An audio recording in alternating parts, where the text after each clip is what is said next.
This is the Hub Podcast. You could call him a lunatic, but I'm going to call him brave. Dan the Man. He decided to get a little creative with some balloons as a PR stunt for his business, All Clean Natural. Dan, how are you? Good. How you doing? I'm good.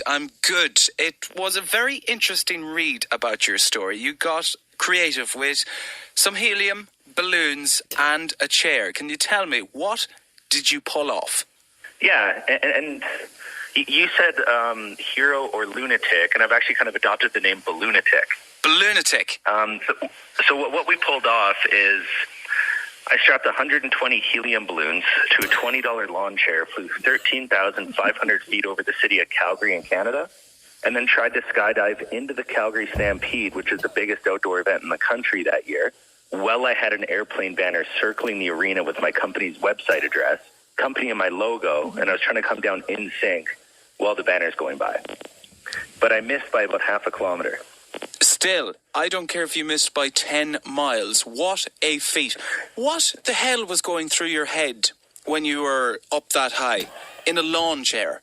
Well, right before we took off, there was about 30 people doing a countdown from 10, and during that time I took in my entire life and asked myself, where have I gone wrong? But after that, I realized that I have to be pretty focused for the rest of the flight or I'm probably going to die. Was there any point when you were up there and you thought, okay, my life is over, this is it, I'm done? The first 3,000 feet and then the first 3,000 feet in the chair are the worst because you're not high enough to pull the parachute if anything goes wrong, and we didn't really do that much testing with the chair because there was a helicopter above us while we're setting it up, so we got pretty rushed. And then right before you land under the parachute is really dangerous because you don't know which way the winds are going, and your parachute could collapse right before you land. It's insane. I'm just thinking of the logistics of pulling this off. How much would it have cost you, or maybe you have a figure in your head, to get all those helium balloons and strap them to your $20 lawn chair? So the helium by itself cost about $12,500. The balloons were $2,000. The parachute with the whole stunt altogether with the parachute, the airplane banner, and everything cost about $55,000. Wow. That is some costly PR stunt, but obviously it's working. I'm going to ask you... It certainly did. All across the world you're being talked about, but let me know the company that you're promoting. It's All Clean Natural, and we manufacture and market natural consumer goods like toothpaste without fluoride, aspartame, and just natural, safe products. Because life doesn't have to be as dangerous as that stunt. When you come down, what happens next? So I got, right when I landed, I was pretty close to a highway that I ran to. I almost got into this random person's car, and then I was picked up by police. Oh, you can imagine the police basically picked me up running on the side of a highway with a parachute in my arm downtown. I'm just trying to visualize it in my head. You call yourself self-proclaimed balloonatic. Would you call yourself a professional now after trying this? Are you advising anyone else heading up into the sky with loads of helium balloons? I don't want to feel responsible for what happens to anybody else, so I'm not going to give anybody my opinion. How many feet were you in the air, Dan?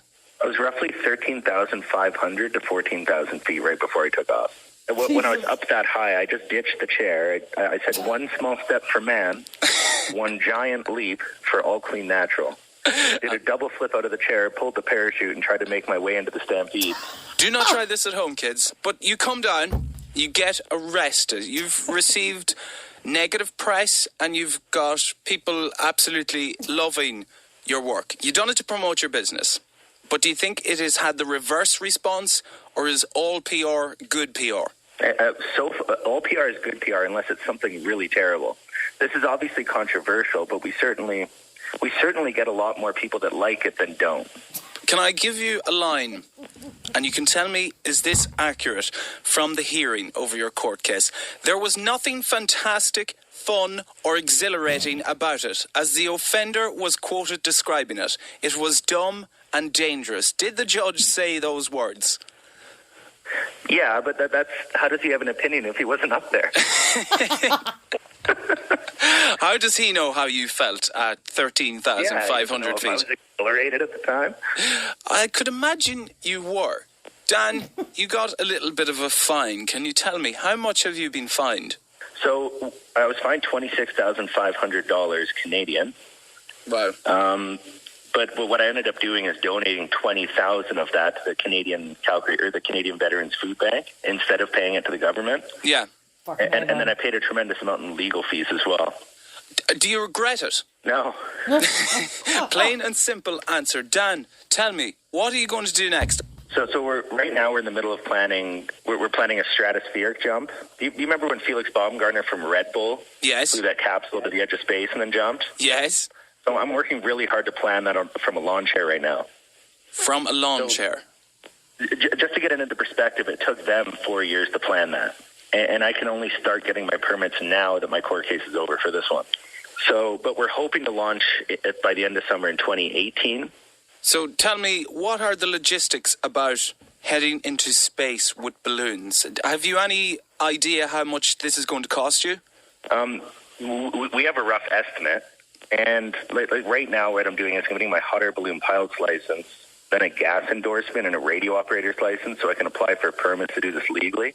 Because I don't think they're going to go as easy on me next time. I don't think so. But the hardest part is going to be getting the spacesuit. Because there's only a few countries in the world that manufacture spacesuits, like the States, Russia, China. India does now that they have a space program. So that's certainly going to be the hardest part. Summing up, what is the inspiration about balloons or heading into space? Is this something you've had from a child? Or was it one day, it was like, Eureka, I'm going to go to space with helium balloons on a lawn chair? No, so really for the last stunt, the balloons were just a last-minute way to get up there because I already bought everything that I need and learned how to skydive to do the stunt, where I was just trying to land in the public event while an airplane banner was going by. Yes. And then the balloons worked, even though that was just kind of a last-minute way to get up there. And then afterward, like a few days after this stunt, I said to myself, how are we ever going to top this? And then a few hours later, I thought of this one.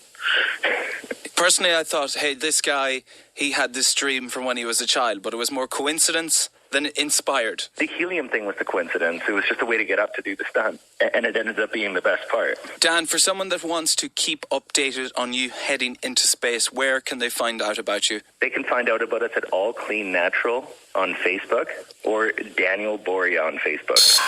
The Hub Podcast. Subscribe now at iRadio.ie. This